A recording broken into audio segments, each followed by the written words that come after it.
Welcome to the channel. We are glad you are here. Get ready for amazing weekly content. Get ready for amazing weekly content.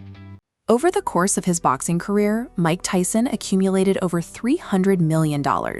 Yet in 2003, he filed for bankruptcy, carrying $30 million in debt. This is a chart showing the financial reality of the American workforce based on a Career Builder study. 78% of workers live paycheck to paycheck. But what is truly striking is the data on high earners. Of workers making $100,000 or more, 1 in 10 live paycheck to paycheck. This six-figure income sits well above the basic cost of living. Yet month after month, that entire massive sum finds a way to leave their bank account. Bringing in a large salary is mathematically useless if the system managing that money is designed to leak. Many financial influencers claim that working a standard 9-to-5 job is the ultimate trap. They villainize the daily commute and the steady paycheck as the defining features of the rat race. The genuine rat race is the psychological terror of living on a financial edge, where the moment money enters your life, it vanishes. It is the weight of knowing that one unexpected emergency, health issue, or job loss will send your entire life into turmoil. Stepping away from that edge requires looking past your current bank balance. You have to look at the continuous flow of money in and out. Escaping the edge comes down to a strict mathematical equation. Your net worth is determined by the balance between the value you produce and the value you consume. While money is heavily defined as a medium of exchange to buy and sell goods, it is highly useful to look at it as a direct expression of perceived value. Money enters your life because you have produced some form of value, typically through your labor at a job. It leaves when you consume something. That value exits your account in the form of a streaming subscription, a new car payment, or housing costs. Tracking this flow should be simple, but human biology gets in the way. Our brains are hardwired with blind spots that sabotage our ability to manage the consumption side of the equation. We experience something called the ostrich effect, a behavioral tendency to completely avoid negative financial information out of pure fear. It is the anxiety that stops you from checking your bank balance after a weekend of heavy spending. We also suffer from hyperbolic discounting. This is a cognitive bias where we favor an immediate short-term reward right now over a much greater sense of security in the future.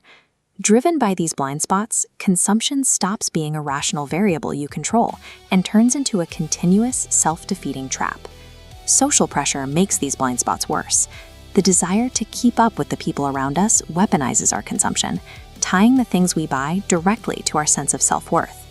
Fixing this requires extreme self-awareness. You have to journal every single expense, categorize exactly where your money goes, and commit to an intentional budget.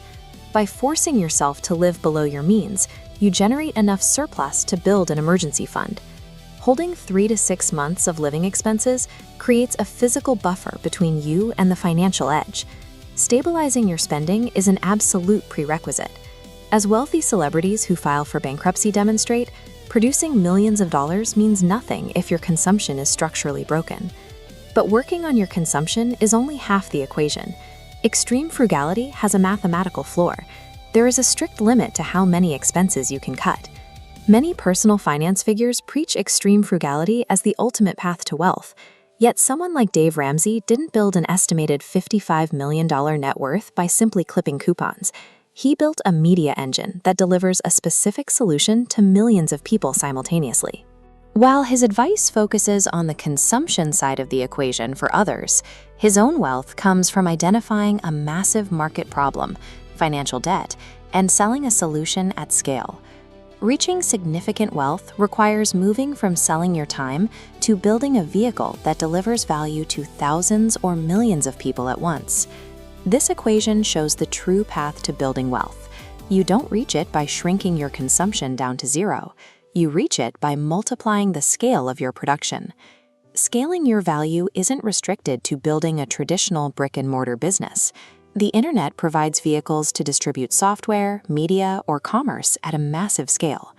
Chasing a paycheck forces you to trade hours directly for cash, which is exhausting and finite. Building systems of value gives you leverage, separating your income from your immediate time. Making this transition requires a shift in your identity. You have to stop operating as a mindless consumer, continuously manipulated by social pressure, and adopt a disciplined approach to creating market value. By firmly controlling what you consume and aggressively scaling what you produce, you stop running on the financial edge. You escape the rat race.